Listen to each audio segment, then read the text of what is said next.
تا صباح الورد والخير والسعادة على أحلى ناس في الدنيا. أنا جاية النهاردة، ده مش إعلان ولا أي حاجة، أنا بس عايزاكم تخمنوا أنا فين. أنا حتى مش هقول اسم المكان لأن هو مش محتاج أصلا إعلان، وأنا فعلا مش عاملة إعلان، بس أنا اتعزمت كده عزومة فقلت إيه أخدكم معايا.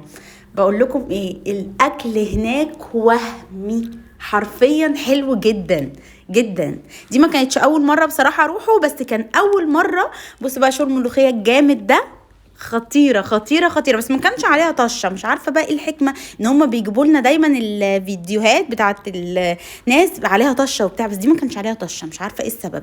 المهم بقى، كان اول مره نرجع لموضوعنا، كان اول مره اجرب الموزه المخليه يا جماعه. في حتة تانية، تضرب الموزة بتاعتهم العادية، انا بحبها برضو.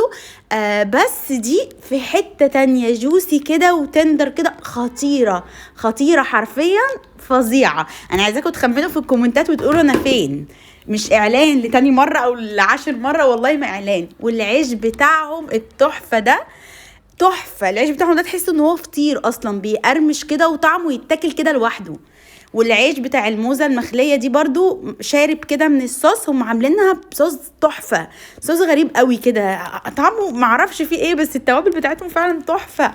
على فكرة انا هكتشفها وهعملها لكم قريب، انتظروني. مش هتحتاجوا تروحوا اي مطاعم، هعمل لكم كل الحاجات دي في البيت وبطريقة احلى كمان، صدقوني. استنوا بس عليا، انا هكتشف وهعرف. قعدت افصص فيه كده عشان اعرف حاطين فيه ايه يخلوه دايب وتحفه كده، والصوص كده وهمي. بس يعني وصلت كده لشويه بهارات عشان برضو ايه، ذواقه. يعني احنا عيله اصلا اكيله، بعيده عن ان انا بحب الطبخ وكده، احنا عيله ذواقين جدا.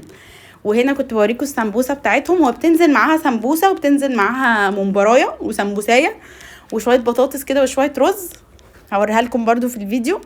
هنا بقى كنت بوريكم البطاطس، شويه رز بسمتي كده، بس حابه يعني عينات، يعني ممبرايه واحده، سمبوسايه واحده. احنا بقى هنعمل صواني بقى وبنص التمن وبربع كمان. انتظروني فيديو قريب جدا، هعمل لكم الموزه المخليه الخطيره دي، هكتشفها قريب وهعملها لكم. بس انا عايزاكم تخمنوا في الكومنتات وتقولوا انا كنت فين.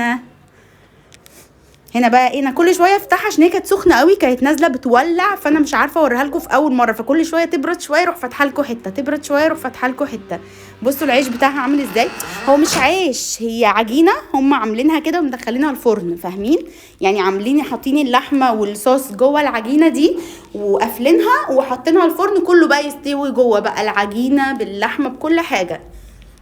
بس اعتقد كانوا واخدين اللحمه سوا، يعني 3/4 سوا ولا حاجه. وهنا بوريكم المكان تاني برضو، وخمنوا يلا في الكومنتات، قولوا لي انا كنت فين.